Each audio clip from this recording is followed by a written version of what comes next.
Tú escuchas hablar del libro de los Macabeos y crees que se trata de simples relatos bélicos, una historia más sobre rebelión y fe. Pero cuando miras con atención los textos antiguos, descubres algo más.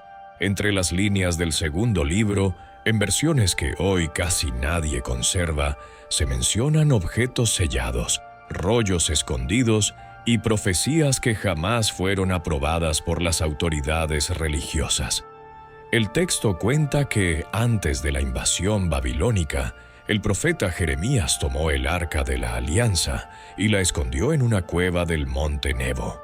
Hasta ahí nada nuevo. Pero lo que las versiones omitidas agregan es que junto al arca, Jeremías colocó un pergamino sellado que contenía las palabras del Pacto del Silencio.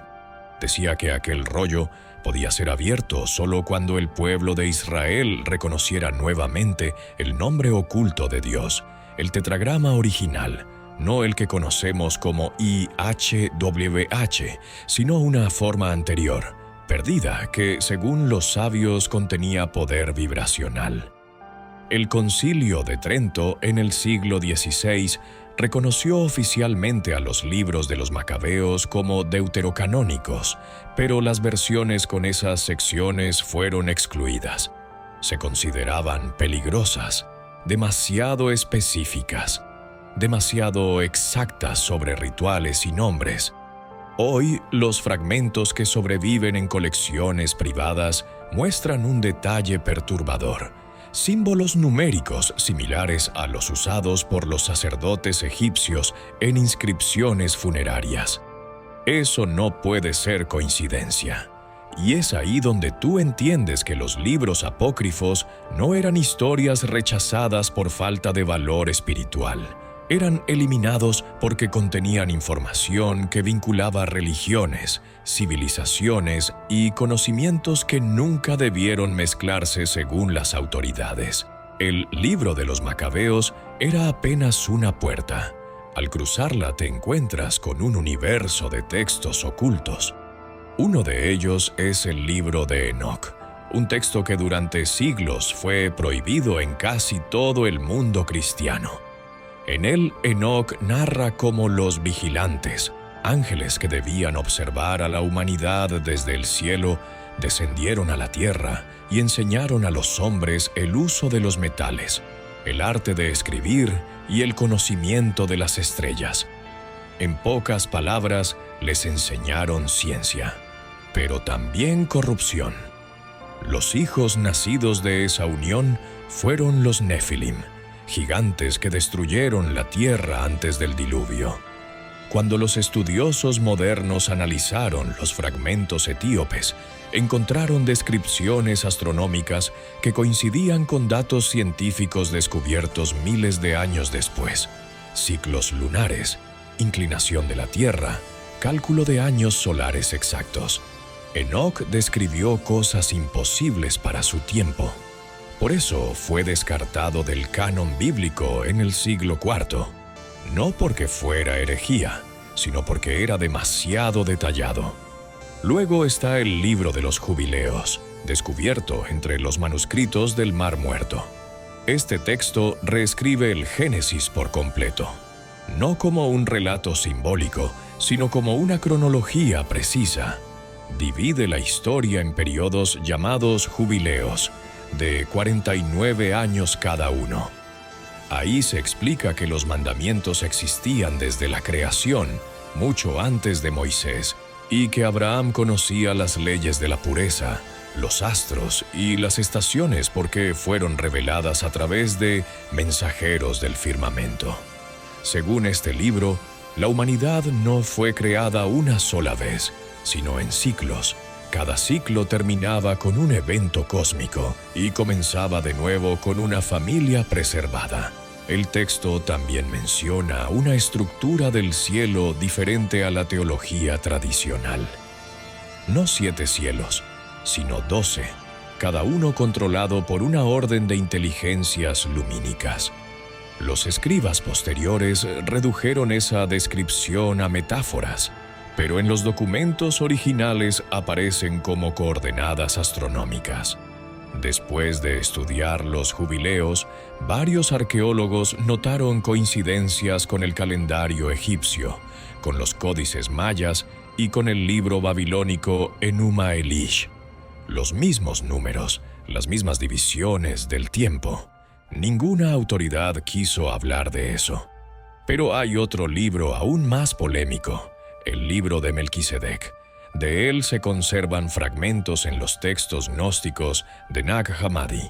Describe a Melquisedec como un ser sin genealogía, sin principio ni fin, que bajó a la tierra en tiempos de Abraham para restaurar el conocimiento divino.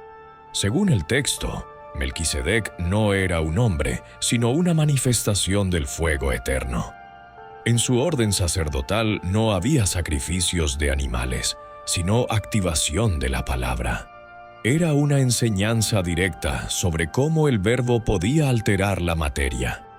El libro explica que su nombre no era realmente Melquisedec, sino una transliteración de una palabra que significaba Señor del Equilibrio. Su tarea era mantener la conexión entre los mundos visibles e invisibles. Aseguraba que en cada era, uno de su linaje aparecería para recordar a la humanidad su origen celeste.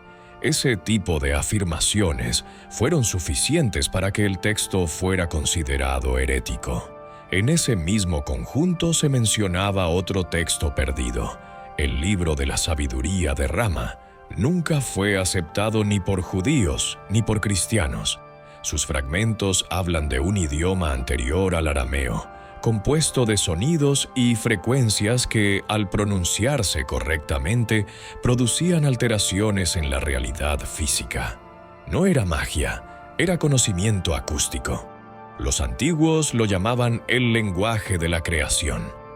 Algunos investigadores modernos lo comparan con la teoría de las vibraciones cuánticas, pero entonces simplemente se decía que era la lengua de los dioses. Tú entiendes, al escuchar todo esto, que el patrón es evidente. Cada libro perdido contenía fórmulas, no solo historias, saberes prácticos sobre cómo conectar lo humano con lo divino. Por ejemplo, en los registros etíopes se menciona un texto casi olvidado, el libro de los Salmos ocultos de David. Supuestamente, David compuso más de 150 salmos, pero solo 150 fueron conservados. Los restantes fueron ocultados por ser demasiado efectivos. Decían que algunos de ellos eran usados para invocar presencia espiritual o alterar el ánimo de las multitudes. En templos antiguos, estos salmos eran cantados en rituales de guerra o sanación. Un manuscrito del siglo IV menciona que uno de esos salmos contenía la clave del sonido de la resurrección, un patrón de notas que reproducía la vibración de la vida. Nada de eso podía permitirse en la religión organizada.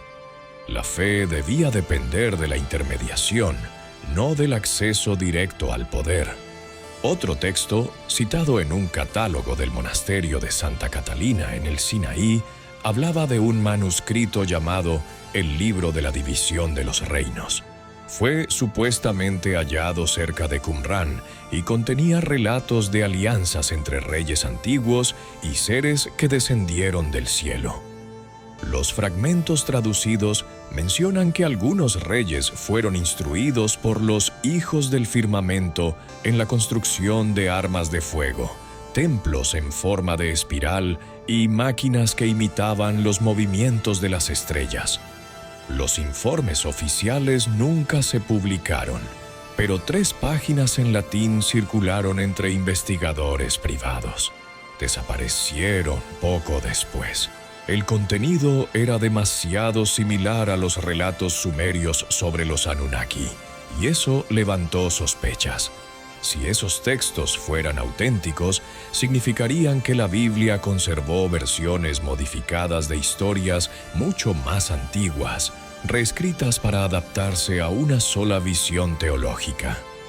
También se habla del Libro de los Nombres, descubierto, según informes no oficiales, en Siria durante la Segunda Guerra Mundial.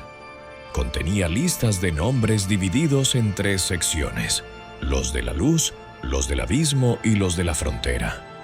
Cada nombre correspondía a una fuerza o entidad. Decían que pronunciarlos correctamente habría una comunicación directa con esas inteligencias. Se piensa que era una compilación de fórmulas cabalísticas anteriores al Talmud.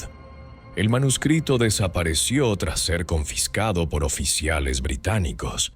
Los investigadores que lograron leer fragmentos decían que los nombres no eran simples palabras, sino combinaciones fonéticas con efectos auditivos precisos, como si fueran códigos acústicos para manipular energía. Algunos de esos sonidos se repiten en antiguas oraciones etíopes y en cantos tibetanos, una coincidencia que pocos se atreven a discutir. En 1897, el ruso Iván Markovich afirmó haber hallado otro texto, el Libro de la Voz Silenciosa, atribuido a Isaías. En él, el profeta mantenía un diálogo con una entidad llamada la Sombra del Altísimo. Isaías preguntaba por qué el hombre olvidaba quién era antes de nacer. La respuesta era que el alma bebía del río del olvido antes de entrar en el cuerpo para poder aprender de nuevo. Esa misma idea aparece siglos después en los mitos griegos sobre el río Lete. Si ese texto fue real, entonces la conexión entre las culturas no era producto del intercambio, sino de una fuente común de conocimiento. Hay un patrón que tú no puedes ignorar. Todos estos libros, desde los Macabeos hasta los ocultos de David, coinciden en un mismo punto. Hablan de conocimiento que transforma, no de adoración, sino de entendimiento. Los concilios eclesiásticos, especialmente el de Nicea en el año 325, fueron los que determinaron qué libros debían formar parte de la Biblia. Pero no lo hicieron para definir la verdad espiritual, sino para establecer una narrativa uniforme. Los textos que daban poder al individuo, que mostraban que el hombre podía comunicarse directamente con lo divino, fueron eliminados. Aún hay más. En Egipto, entre los papiros gnósticos, se encontró una mención a el libro de Adán de Luz. Se decía que fue escrito antes del diluvio y conservado por Enoc. Describía la estructura del alma como un cuerpo de 7 capas luminosas, cada una conectada con un planeta. Este texto fue considerado demasiado hermético y se clasificó como alquímico, no religioso. Sin embargo, los alquimistas medievales citan fragmentos idénticos al describir la transmutación espiritual.